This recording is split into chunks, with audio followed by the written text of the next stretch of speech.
Hey guys, welcome to the 30-second C programming tutorial, and in this tutorial we're going to be looking at pointers again. So let's just go ahead right here and create an integer variable called I, and we'll set it equal to 5. Then we're going to create an integer pointer that just stores the address of I. Then let's just go ahead and print out onto the screen the address that is stored inside of pointer, and then we're also going to print out pointer plus 1.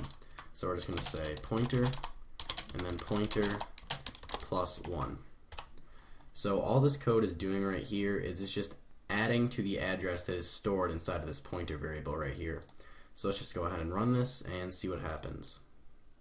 So as you can see right here, the difference in between these two addresses is 4 and not 1 like you'd expect, because what it's actually doing right here is it's adding 1 times the size of integer, and since the size of an integer is 4, it just added 4 onto this address right here. So it's basically just adding 1 integer onto this address right here. So if we were to go ahead and change this to 2 right here, it'd be like adding 2 times the size of integer onto it. So there should be a difference of 8 now. Yep, perfect. Alright, so now let's just go ahead right here and create an integer variable called myInt, and we'll set it equal to 7. Now let's just go ahead and draw out this code in Paint. So we're just going to go over here and we're going to say that these 4 bytes of memory right here are reserved for I. So we're going to say 0, 0, 0, 5 since I is equal to 5. Then these next 4 bytes are for myInt, which is equal to 7. So 0, 0, 0, 7. And then following that, we just have a pointer that stores the address of I.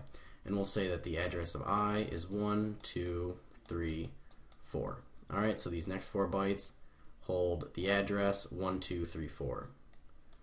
0, 0, 1, 2, 3, 4. Alright. And just to make this more obvious that these 4 bytes hold the address of I, I'm just going to go ahead and draw an arrow pointing to I right here. Alright, so as you can see right here, these 4 bytes just store the address 1, 2, 3, 4, which is the address of I. If we were to add 1 to this address, let's go ahead and see what would happen. We add 1 to it and our new address would be 1, 2, 3, 8. Since we're adding onto it the size of an integer, we're adding on 1 integer. So we get 1, 2, 3, 8. And 1, 2, 3, 8 is the address of myInt. Because if we go ahead right here and advance 1 integer, we advance 1 integer right there, we're now at the address 1, 2, 3, 8, which is the address of myInt. So if we were to go back in code blocks right here and say pointer plus 1, this right here is now the address of myInt. So what we could actually do is go ahead right here and print out onto the screen myInt. So we could just do modulus I, and to get to myInt, what we're going to do is we're going to say pointer plus 1, and then we're just going to go ahead and dereference that. So we're just going to go to that address and get the integer there. So once again, what we're doing is we're just saying pointer plus 1, and pointer plus 1 is just advancing to the next integer in memory, which happens to be the address of myInt, and then we're just going to go ahead and dereference that, so it's going to get the integer at this address right here. And then we should get 7 out onto the screen when we run our program, since the value of myInt is 7. So we run this, we get 7 out onto the screen. Perfect. And if I were to change the value of myInt to something else, like 3, we should now get 3 out onto the screen. Alright, perfect. And this right here, just adding on to pointers, is simply called pointer math. So if you ever hear that term, just remember that whenever you're adding on to a pointer, you're adding the size of that integer on, not just 1 or 2 or 3 or whatever.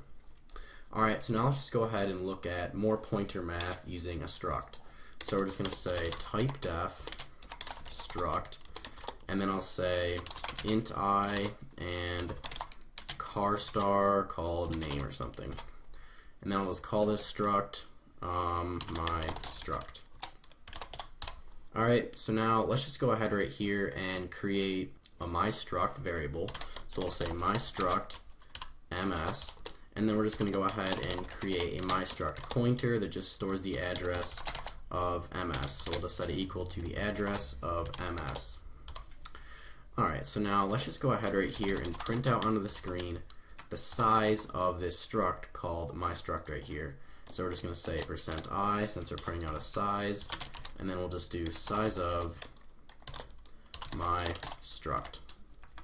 And if we run this, we should get 8 out onto the screen since the size of an integer is 4 and the size of a character pointer is 4, and 4 plus 4 is 8. So we should just get 8 out onto the screen. Alright, perfect. And if we were to just print out onto the screen the value of pointer and then the value of pointer plus 1, there should be a difference of 8 between the two since the size of myStruct is 8, or 8 bytes. So we're just going to do %u, new line, %u, and then we're just going to go ahead and print out pointer and then pointer plus 1. Alright, and like I said, we should get a difference of 8 between the two addresses. Yep, perfect. Alright, and remember that's just because the size of myStruct is 8. Alright, so that's pretty much it for this tutorial, so see you guys.